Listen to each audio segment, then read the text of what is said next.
Hello साथियों, नमस्कार। आप देख रहे हैं आपका अपना YouTube channel DS Mishra official और आपके अपने चैनल पर इस नए वीडियो सेशन के साथ आपका हार्दिक स्वागत है। और इस वीडियो में मैं बात करने वाला हूं कि जैसा कि हम सभी जान चुके हैं कि 1,90,226 शिक्षक शिक्षिकाओं ने आवेदन किए ट्रांसफ़र के लिए, लेकिन जो प्रथम चरण में ट्रांसफ़र के लिए आवेदनों पर विचार किया गया है, यानी जिनके आवेदन पर मुहर लगी है एक तरह से ट्रांसफ़र होने के लिए, उनकी संख्या है 1,30,000।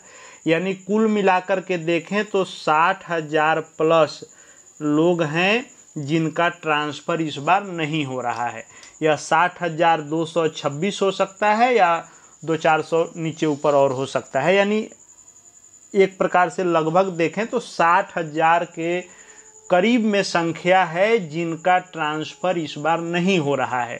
इसमें सभी कोटि के लोग शामिल हैं, ऐसा नहीं है कोई खास श्रेणी के लोग हैं जिनका नहीं हो रहा है सभी श्रेणी में से, और नहीं भी हो रहा है तो सभी श्रेणी में से। कारण इत्यादि किनका हो रहा है किनका नहीं हो रहा है, इन सब के संदर्भ में पूर्व में कई वीडियो मेरे द्वारा लाए जा चुके हैं। आप प्ले लिस्ट में आवश्यकता अनुसार जा कर के देख सकते हैं।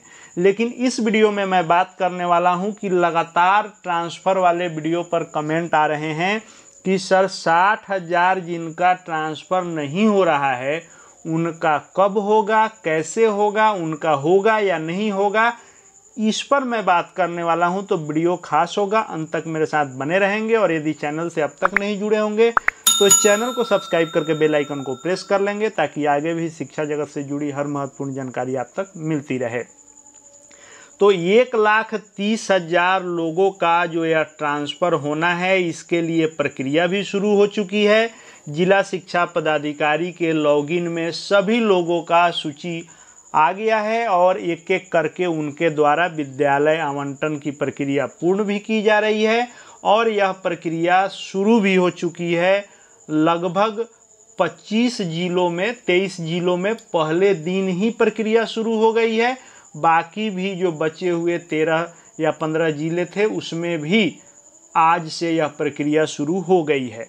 लेकिन यहाँ मैं बात करने वाला हूँ कि जिनका नहीं हो रहा है, जिन 60,000 शिक्षकों का, उनका कब होगा, कैसे होगा, उनके लिए क्या विकल्प दिए गए हैं, उस पर आइए हम लोग चर्चा करते हैं। 16 नंबर पॉइंट को जब आप पढ़ेंगे, यह जो मार्गदर्शिका जारी की गई है ट्रांसफ़र को लेकर के, इसमें लिखा गया है कि शेष शिक्षक जिनके आवेदन पर अभी तक विचार नहीं किया जा सका है, यानी 60,000 के लगभग जो शिक्षक जिनके आवेदन पर विचार नहीं किया गया है, यानी उनका आवेदन स्वीकार नहीं हुआ है, उनके संदर्भ में द्वितीय चरण में समीक्षोपरांत निर्णय लिया जाएगा। यानी ये नहीं कह सकते हैं आप कि ये 60,000 लोगों का ट्रांसफ़र नहीं होगा, या ये भी नहीं कह सकते हैं कि 60,000 में 60,000 का होगा ही। क्यों? क्योंकि यहाँ कहा जा रहा है कि द्वितीय चरण में समीक्षोपरांत निर्णय लिया जाएगा कि इनमें से किनका ट्रांसफ़र किया जा सकता है, किनका नहीं किया जा सकता है। लेकिन मैक्सिमम लोगों का फिर से द्वितीय चरण में होगा। 60,000 के 60,000 लोगों का भी हो सकता है। कैसे? तो इसमें आपको कुछ मॉडिफाई करना होगा अपने दिए गए आवेदन में। क्या करना होगा? तो इसके लिए आपको विकल्प दिए गए हैं कि ऐसे शिक्षकों के लिए ई शिक्षा कोष पर यह विकल्प उपलब्ध कराया गया है। हालांकि अभी शुरू नहीं हुआ है, बहुत जल्द ये भी शुरू होगा। वे या तो अपना आवेदन वापस ले लें। मान लीजिए कुछ लोग वैसे हैं जिनका ट्रांसफ़र इस बार नहीं हो रहा है और वह चाह रहे हैं कि अब हमको ट्रांसफ़र नहीं चाहिए, हम जहां हैं वहीं रहेंगे। तो आपको अपना आवेदन वापस ले लेना है, यानी डिलीट कर देना है, फिर से आवेदन नहीं करना है, झंझट ख़त्म। वैसे लोग जो इन 60,000 में शामिल हैं और वे चाहते हैं कि नहीं, पहली बार में भले ही नहीं हुआ लेकिन हमको ट्रांसफ़र की आवश्यकता है, ट्रांसफ़र चाहिए, तो उनको द्वितीय चरण में क्या करना होगा कि वे उस आवेदन को डिलीट करके नए सिरे से विकल्प को भर सकते हैं। यानी आपको यह ऑप्शन दिया जाएगा कि आपके दिए गए विकल्पों में ट्रांसफ़र नहीं हो सका, इसलिए आपका इस बार सिलेक्शन नहीं हुआ ट्रांसफ़र के लिए, तो आप अगली बार अपना 10 विकल्प बदल सकते हैं, जिला बदल सकते हैं। जो भी आवश्यकता आपको लगेगी उस अनुसार आप फिर से विकल्प दीजिए ताकि आपका ट्रांसफ़र हो सके, या आप पहले से भरे गए कारण को भी बदल सकते हैं। यानी जान रहे हैं कि इस बार जो ट्रांसफ़र हो रहा है विशेष समस्या के आधार पर हो रहा है, कई सारे श्रेणी बनाई गए, कई सारे जो है कारण उसमें दिए गए कि आप किस बेस पर चाहते हैं, जिसमें असाध रोग, गंभीर रोग, दिव्यांगता, मानसिक दिव्यांगता, ऑटिज्म दिव्यांगता, उसके बाद पति पत्नी के पदस्थापन के आधार पर, उसके बाद सिंगल महिला शिक्षिका, विधवा महिला शिक्षिकाएं, उसके बाद दूरी के आधार पर। तो जो भी आपका कारण था आप उस कारण को भी बदल सकते हैं, यानी आपको फिर से कॉज बदलने, नया आवेदन करने का भी ऑप्शन रहेगा। और आप इसके लिए पहले के आवेदन को डिलीट करेंगे और नए सिरे से फिर से आवेदन दे सकते हैं। साथ ही साथ नए शिक्षक भी अपना आवेदन दे सकेंगे। जैसे मान लीजिए बीपीएससी टीआरई 3 से जो लोग आएंगे या जो लोग सक्षमता 2 से आए हैं, इन लोगों को भी फिर से विकल्प मिलेंगे। इन सभी आवेदनों पर द्वितीय चरण में जिलों में रिक्ति की उपलब्धता एवं छात्र शिक्षक अनुपात के आधार पर विचार किया जाएगा। यानी अब जो ये ट्रांसफ़र के लिए आपको विकल्प मिलेंगे कि या तो आप अपना आवेदन ही वापस ले लें, रद्द कर लें, कैंसिल कर लें, आपको ट्रांसफ़र नहीं चाहिए, या ट्रांसफ़र चाहिए इस बार नहीं हुआ है तो आप अपना ट्रांसफ़र का विकल्प बदल लें, या फिर अपना जो कारण दिए हैं, आवेदन दिए हैं, उसमें कारण बदलकर नया आवेदन भी आप सबमिट कर सकते हैं, पुराना वाला डिलीट करके। लेकिन ये होगा कब? तो आपको सबसे पहले ये चीज़ समझना होगा कि ऐसा नहीं है कि फर्स्ट चरण आज ख़त्म हुआ, कल से सेकेंड चरण शुरू हो जाएगा। इसके लिए फिर से जिलों में रिक्ति की उपलब्धता की गणना की जाएगी। यानी वही प्रोसेस फिर से शुरू होगा कि अब 1,30,000 लोग जब इधर से उधर जाएंगे, इसमें जिला भी बदल रहा है, प्रखंड बदल रहा है, पंचायत बदल रहा है, सब कुछ, यानी बड़े पैमाने पर फेरबदल पूरे बिहार में होगा।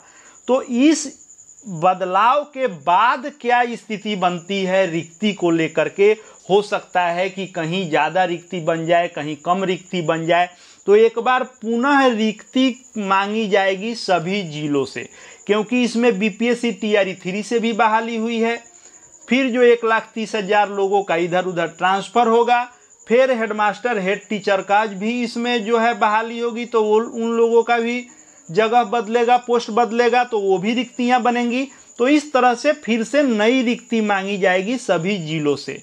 छात्र शिक्षक के अनुपात देखे जाएंगे रिक्ति आने के बाद कि कहाँ कितने, किस क्लास में, किस संवर्ग में कितने छात्र हैं, कितने शिक्षक हैं, कितनी नई रिक्ति बन रही है, और तब फिर से आपको विकल्प दिए जाएंगे ट्रांसफ़र के लिए और आपका आवेदन लिया जाएगा। अब बात करें कि होगा कब, तो मान करके चलें कि जून में यदि 1,30,000 लोगों का हो जाता है, तो जुलाई में तो फिर यह रिक्ति की उपलब्धता, रिक्ति का डिमांड और छात्र शिक्षक अनुपात, कितनी रिक्ति बन रही है, ये सब चलेगा। अब बचेगा अगस्त, क्योंकि सितंबर से चुनाव शुरू हो जाएंगे।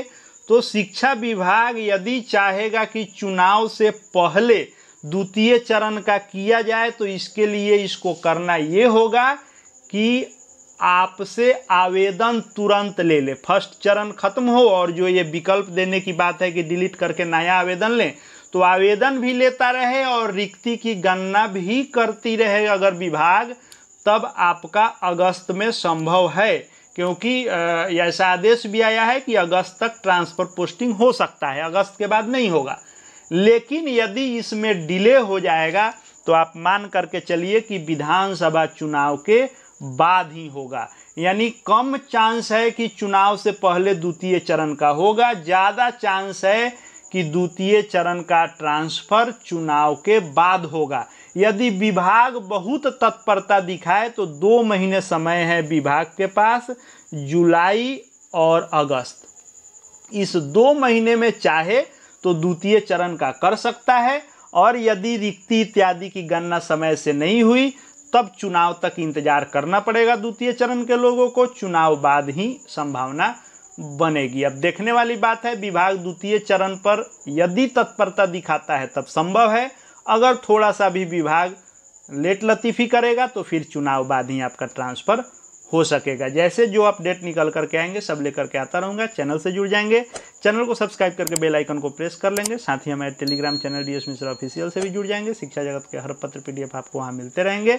इस वीडियो को देखने के लिए आपका बहुत बहुत धन्यवाद।